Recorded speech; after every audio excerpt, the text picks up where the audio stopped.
Gisugdan na sa syudad sa San Carlos ang pagpahiluna sa Business One-Stop Shop alang sa mga mukuha og bag-o o morenew og business permit sa ilang mga negosyo, lisensya sa pedicab, motorcab, permiso sa pangisda ug uban pa, sugod niadtong Enero 2, 2014 dito sa City Hall.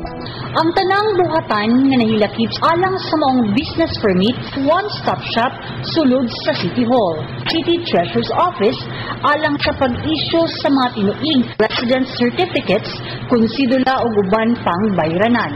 City Health Office, alang sa sanitary permit o health certificate. Philippine National Police, alang sa police clearances o ang City Mayor's Office, alang sa mayor's permit. Anaara usab sa City Hall ang uban nga mga buhatan nga may kalibutan sa paghikay sa uban nga mga nahanglan papeles sama sa City Planning and Development Office, City Engineering Department, SP Office, City Assessor's Office, Public Market and Slaughterhouse Department o City Waterworks Department.